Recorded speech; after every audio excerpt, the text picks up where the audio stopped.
Modern whaling factories afloat. She is 616 feet long, 77 feet wide, and her dead weight is 24,000 tons. The operators of the Thorshøvdi are the firm of Dahl of Sandefjord, Norway, which is one of the oldest whaling firms in the world, having started their activities in 1887. This firm now operates 3 whaling expeditions, each expedition consisting of a factory ship, such as the Thorshøvdi, and 10 to 15 swift, powerful, and easily maneuverable steel-hulled catcher boats, having a length of up to 200 feet. Sandefjord, located in the southern part of Norway in the district of Vestfold, has often, and justly so, been called the whaling capital of the world. It is here that several of the Norwegian whaling companies have their home, and it is here that the offices of the World Controlling Agency is located. A very large percentage of the men who man these whaling expeditions come from Sandefjord and the neighboring towns of Tønsberg and Larvik. It is from Sandefjord that close to 100 ships sail each fall for the distant Antarctic. The history of the district in which Sandefjord is situated goes back to the heroic era of the Vikings, and the town itself was settled in medieval times. To begin with, Sandefjord was only a shipping port for timber, but already in the 1700s the city was the home of a growing fleet of merchant ships. In the closing years of the 19th century, men of vision with the courage and strength to carry out great plans laid the foundation of what has become the modern pelagic whaling industry of today, to the enduring benefit of Sandefjord, the district of Vestfold, and the economy of Norway as a whole. Sandefjord became to modern whaling what Dundee and New Bedford were to the English and American whaling trade of the era of sail. The departure of the huge ship is almost an anticlimax compared with the hustle and bustle of the preceding weeks and months, when the whole fleet and machinery had to be overhauled, and the equipment and stores brought on board for about 500 men for a 6 months' journey to the end of the world and back. Everybody is on board and the gangway is hauled in and the adventure has begun.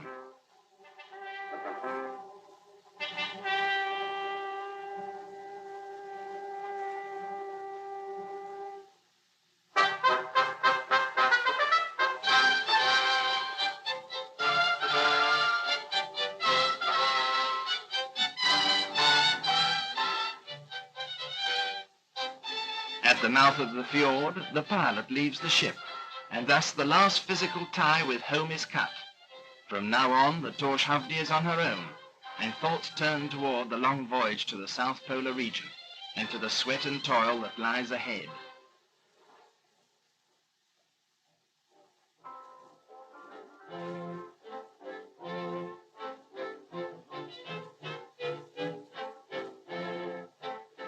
Voyaging ever southward, the sunlit days before reaching the whaling grounds are used by the crew to prepare the ship and the gear for the hunt.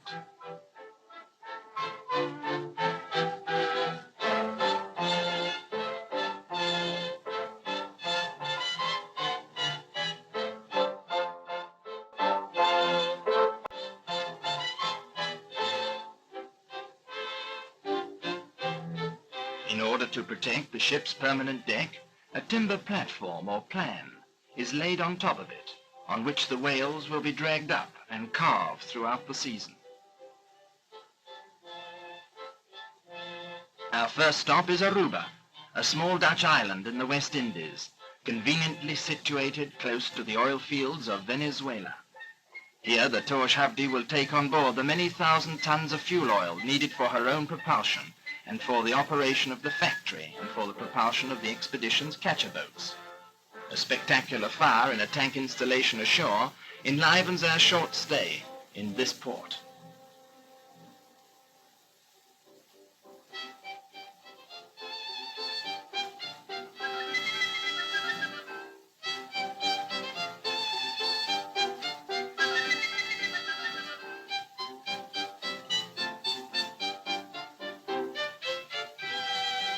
Leaving her last civilized port of call behind, the ship heads again southward, and preparation on board proceeds.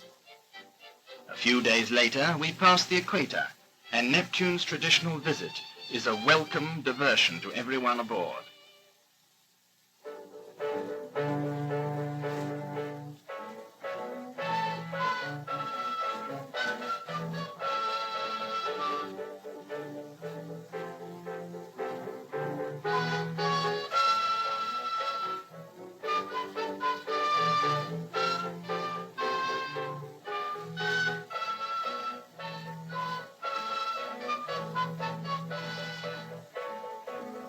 Those who cross the line for the first time must undergo the ritual prescribed for this occasion.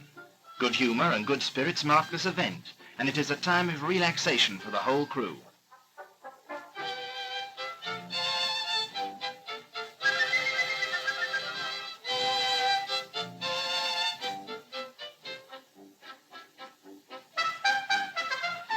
Various contests and games complete the festivities and contribute to make the event a memorable one.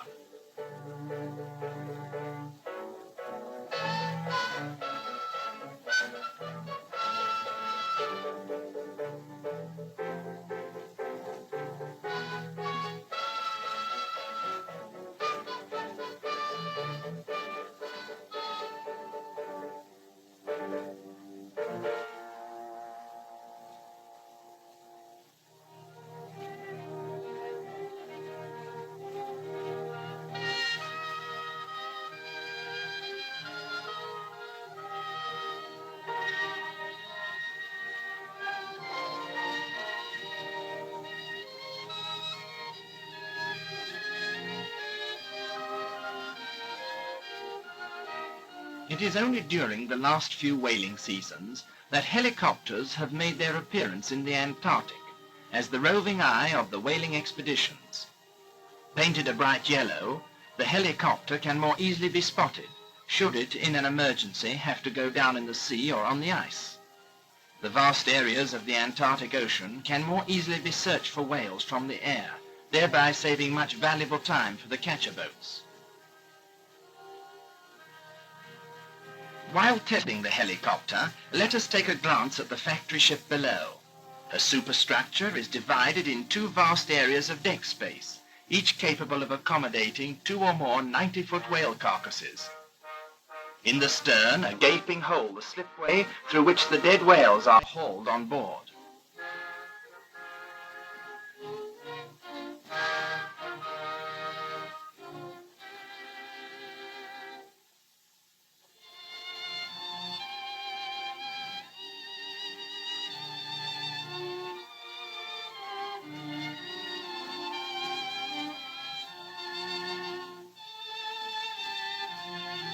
Some 20 days after leaving Aruba, the jagged white peaks of South Georgia rise out of the mist ahead. This island, which is the only permanent inhabited place within the South Polar winter pack ice belt, was annexed to Great Britain by Captain James Cook in his circumnavigation of the Antarctic continent in 1772-1775. Great Viken, with its whaling station, is the main settlement on this outpost of the civilized world. More than 100 years ago, British and American vessels carried on fur seal and sea elephant fisheries in this area. This species of seal was unfortunately practically exterminated, and thereafter the mighty calm of the Antarctic Ocean was left undisturbed until 1892, when Norwegians inaugurated whaling in those regions. Having taken aboard its requirement of fresh water, Great Viken is soon left behind. The activity on board is reaching its peak, for the whale hunt is to start in a few days. Working on deck, the men take advantage of the last warm weather they will know for many months, for soon huge icebergs will tower in the distance, tower on the horizon, and the weather will start to become rough.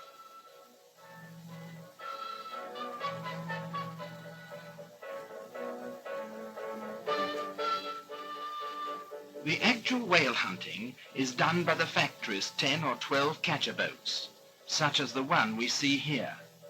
These are extremely maneuverable and very powerful vessels, many of them capable of speeds up to 17 knots or more, which matches the speed of their prime quarry, the giant blue whale.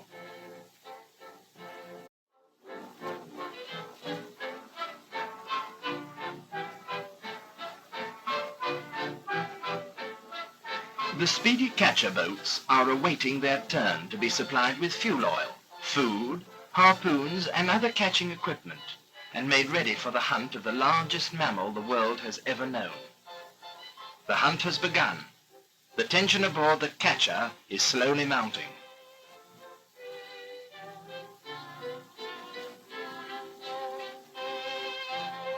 As likely areas are neared, the lookout goes aloft.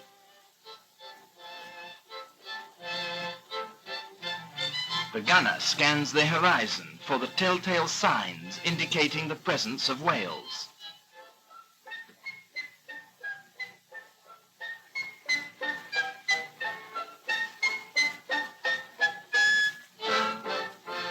There she blows. To the experienced whaler, the shape and direction of the jets tells him that this is a fin whale and not a blue whale. Murderous enough in itself, the harpoon is made more lethal by a grenade, which at the same time constitutes its point and is fused to explode 3 seconds after the harpoon has been shot out of the gun. The gunner, by arm and hand signals, by shouted commands, and with the duplicate engine telegraph on the gun platform, maneuvers his ship into shooting range of the now thoroughly aroused and speeding whale.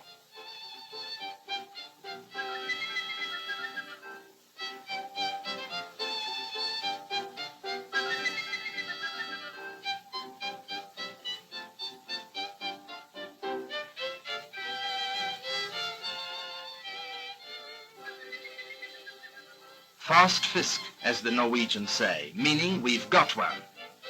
But the whale is not always killed outright, and the gunner is ready to give the coup de grace, his gun loaded with a killer harpoon.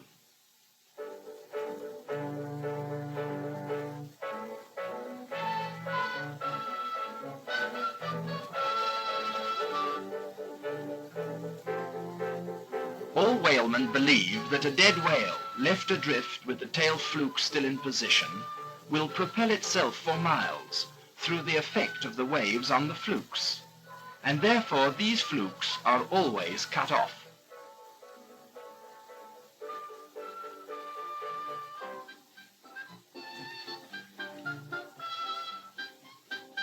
Marked with a flag identifying the catcher boat that has killed it, the dead whale is cast adrift to be picked up later, whilst the hunt continues.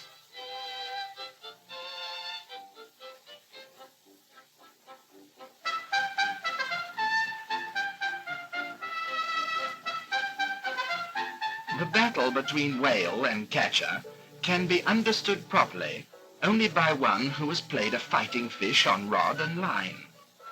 The fish in this case is no salmon measured in pounds, however, but has the size and the weight of a large Coast Guard cutter.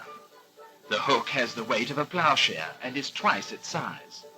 The cast is not a thin strand of gut, but 20 fathoms of 3-inch nylon rope that will take a strain of 1,000 tons, and the line is even stouter hempen rope.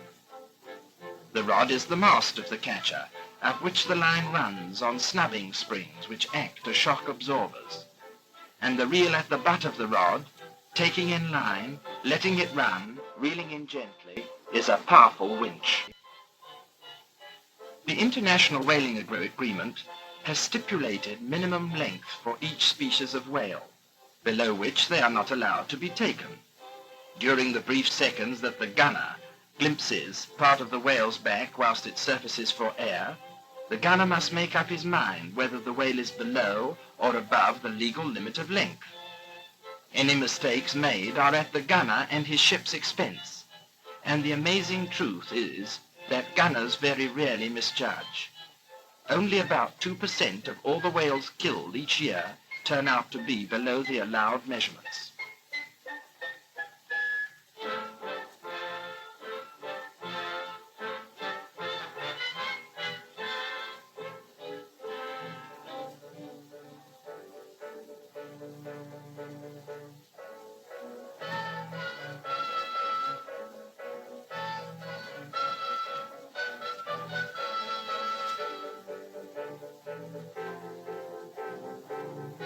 As we have seen, each catcher sets adrift the whales it kills.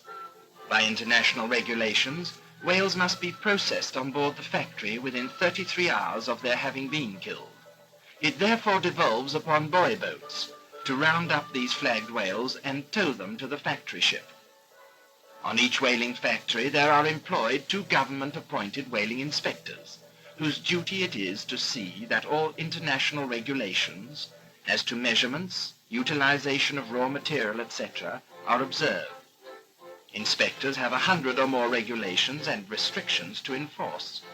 For instance, they measure and record the length of each whale brought aboard. They ensure that the expeditions on which they serve do not trespass the area set aside as sanctuaries. They say to it that the dates set by international agreement for opening and the close of the season are observed, and that all whales caught are processed within the 33-hour limit. Birds by the million come to do their own inspection of the feast, and not least amongst them are the solemn and uniform penguins, sad at the vastness of a meal they cannot possibly digest, or perhaps they are discussing the results of the day's catch. The whales are hauled on board through the stern slipway, with an ingeniously designed special grab weighing several tons. This fits over and clasps the stump of the whale's tail.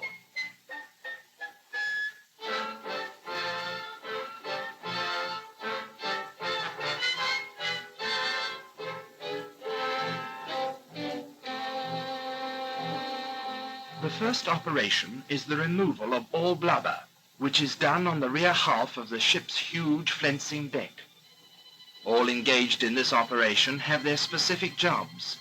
The fencers with their curved knives on 4-foot shafts do not hack and slice away at random, but rather each cut is deliberate and is the same cut that the same man is making during all his career as a fencer.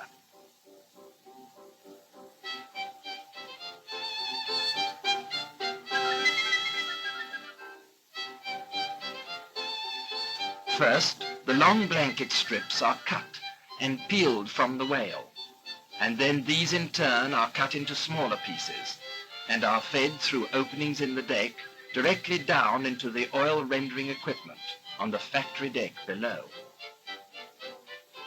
The blubber having been stripped from one side, the 100-ton carcass has to be turned over to allow the fencers to attack the other side. The job of fencer takes years of training, and there is not much room for mistakes. One false cut, one loose shackle, and there would be blood other than whale blood coloring the deck. A fencer who does not fully understand his job could not live long in the maelstrom of straining cables, razor-sharp knives, and hunks of slippery blubber.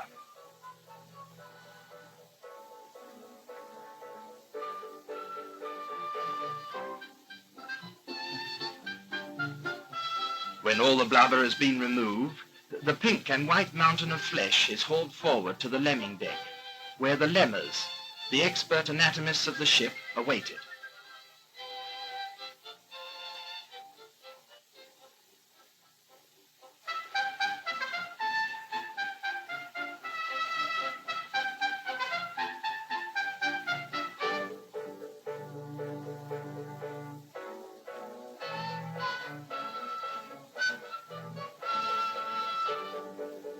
Here on the lemming deck, the final process of disarticulation of the whole whale carcass and the sorting out of the cuts into the various categories is carried out in the final stage.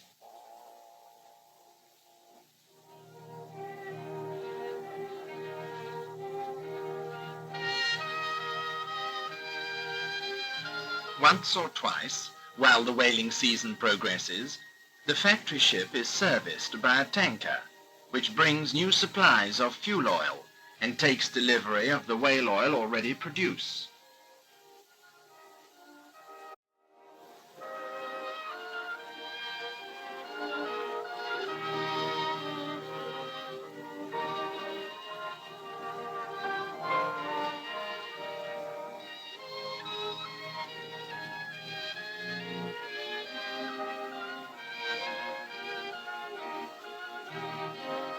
Notice the whales between the tanker and the factory ship. No fender yet devised by man is big or strong enough to keep a tanker from smashing in the side of a factory ship, when it is tied up to it and a high Antarctic sea is running. So even in death, the whale is required to do a whale of a job as a fender.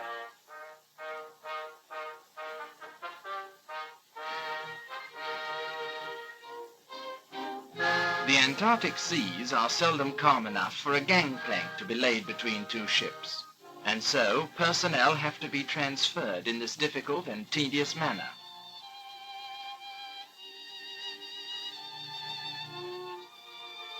Meanwhile, the work on the factory ship goes on. The day's catch has been satisfactory, and the whales are awaiting their turn to be hauled on deck and cut up. When describing a whale, particularly the largest of them all, the blue whale, one generally runs out of adjectives, so a few comparative figures should help. A blue whale can attain a length of up to 105 feet and weigh about 100 tons, equal in weight and bulk to 25 elephants or well over 100 oxen. The whale is, of course, a mammal, not a fish, and gives birth to live young ones. After birth, the baby whale increases in weight at 10 pounds per hour, or 220 pounds per day, until it is the size of the leviathan we see here, something to dream about for a nutrition expert. A whale consists of about 20% blubber, 50% meat, 20% bones, and 10% internal organs. Its tongue would overload a fair-sized truck. Its skull is the size and weight of a motor car, but the brain contained therein is not much bigger than a carburetor. On a factory ship like the Thorshøvdi, and working around the clock in two shifts, some 40 of these monsters can be completely cut up and processed in one 24-hour day. Now a word about the factory ship below the flensing and lemming deck. Briefly, the factory consists of two sections, one to process oil from the blubber and the other to process oil from the meat and the bones. This is mainly done by subjecting the dismembered whale to intense steam heating in rotary boilers. As has been seen, the lemmers use the same type of knives as the flensers to assist them in cutting the meat small enough to drop below deck directly into the rotary steam boilers below.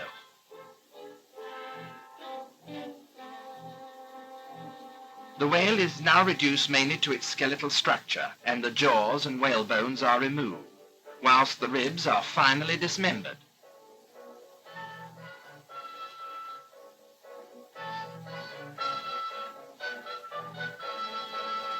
These vast hunks of meat and bone are the ribs.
The first half of the great backbone is cut free of meat and goes to the power saws.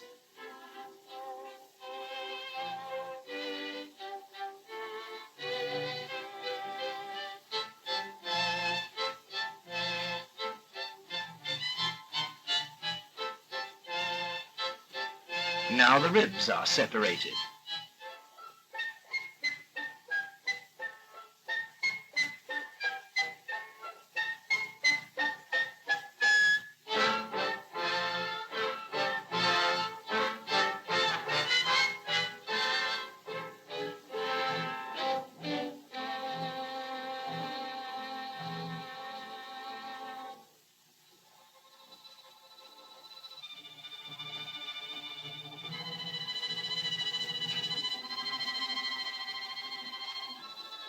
finally the backbone, cleaned entirely of meat, is dragged along the deck to the great steam-powered saws. Here the bone is reduced to small enough pieces to be processed in the steam-heated boilers below.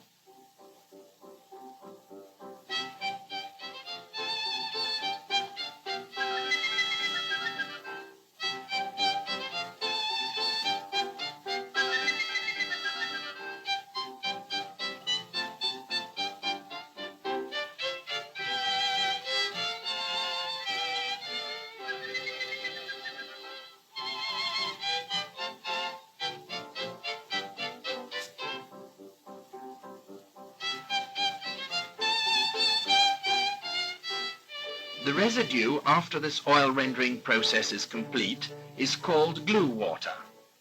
This glue water is subjected to a process designed to extract from it any vestige of oil as well as any solid material, which is then dried and bagged.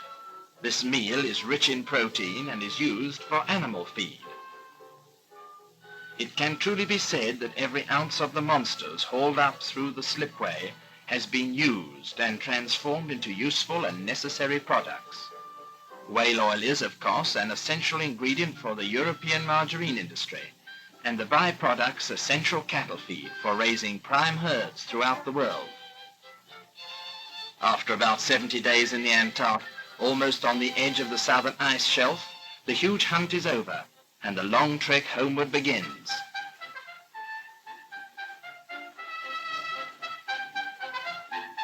Months of sweat and toil are over. Slowly the ship resumes an almost forgotten appearance, that of a ship instead of a butcher shop.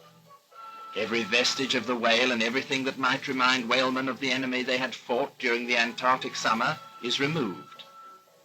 Whaling is for Norway an ancient heritage, and much of the spiritual capital that it represents is an asset of the Norwegian race. The climate and scenery of Norway have so influenced national character that Norwegians are and have been preeminently fitted for carrying on the whaling industry. Moreover, they are seafaring people, accustomed to voyage on more inclement seas than the majority of seafaring folk. Though progress has provided more and more efficient tools to hunt and kill the whale, what remains unchanged are the majestic whales themselves and the extraordinary men who pursue them.